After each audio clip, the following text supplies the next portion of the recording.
The grand library, with its soaring shelves and sunlit alcoves, was Belle's favorite room in the castle, a place of quiet contemplation.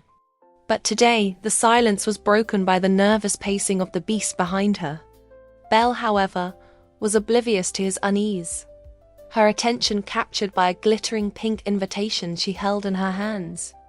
The elegant script, shimmering with a touch of magic, declared, "You're invited to Barbie's annual tea party." A wide, delighted smile spread across Belle's face. She turned to show the invitation to the beast, her eyes sparkling with excitement. He stopped his pacing and leaned over her shoulder, his massive form casting a shadow over the delicate card. He looked at it, then glanced down at his own large hands and claws, a flicker of uncertainty crossing his features. Could he really fit in at such a refined gathering? Their arrival at the dream house was a stark contrast to the Gothic spires of their own castle.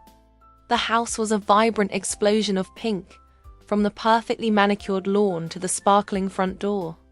Barbie, dressed in a stunning floral gown, greeted them with a smile that was as bright as the house itself. "Belle, Beast, I'm so glad you could make it," she exclaimed. Behind her, in a crisp pastel polo shirt, gave the beast a skeptical once-over glance, his perfect brow furrowing slightly. As Barbie led them through the house, the camera panned across a breathtaking backyard scene. A magnificent tea party was in full swing, with elegant tables, floral arrangements, and guests from every corner of the enchanted world mingling under the warm afternoon sun. It was a picture of perfect pastel elegance. Navigating the delicate affair proved to be a comedic challenge for the beast. A series of quick, humorous shots captured his struggle to adapt. He fumbled with a minuscule porcelain teacup, his large fingers barely able to grasp the tiny handle. When he tried to sit, a delicate, spindle-legged chair wobbled precariously beneath his weight, forcing him to stand again quickly. He watched as other guests nibbled politely at tiny, crustless sandwiches, then, feeling his stomach rumble, he picked one up and devoured it in a single, massive bite, earning a few surprised glances.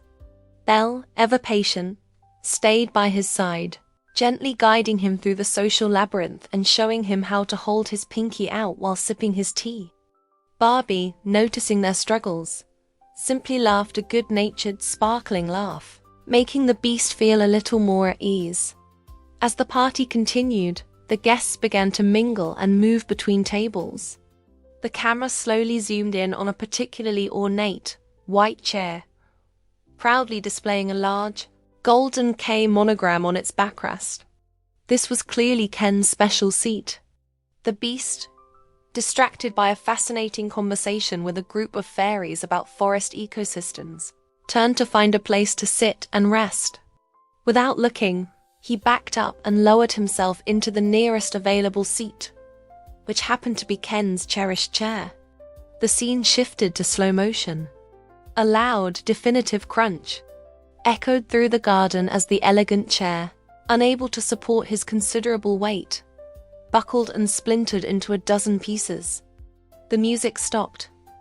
All eyes turned toward the sound.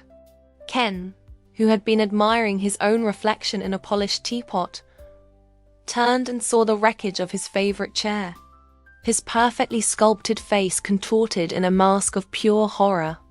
"My chair," he gasped, his voice trembling with disbelief. He placed a dramatic hand to his forehead. His knees gave way, and he fainted gracefully onto a nearby chaise lounge, landing with a soft thud.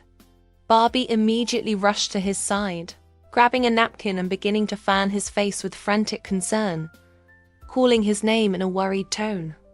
The entire party had come to a standstill, all eyes on the dramatic scene and the mortified beast. A deep blush of embarrassment spread across the beast's furry cheeks. He looked down at the shattered remains of the chair, then at the unconscious Ken, his shoulders slumping in shame. He opened his mouth to apologize, stammering as he tried to explain the accident. Before he could get the words out, Barbie looked up from fanning Ken and gave him a reassuring smile. "Oh, don't you worry about that," she said kindly. "It's just a chair. We have plenty more." She quickly retrieved a much sturdier, simple wooden stool from near the garden shed and offered it to him. The tension in the air instantly broke. A few quiet chuckles turned into widespread laughter. The final shot showed the party resuming its cheerful atmosphere. The Beast, now comfortably seated on his sturdy stool, looked relaxed and happy, while Ken, having been revived, was once again completely absorbed in admiring his handsome reflection in the back of a silver spoon.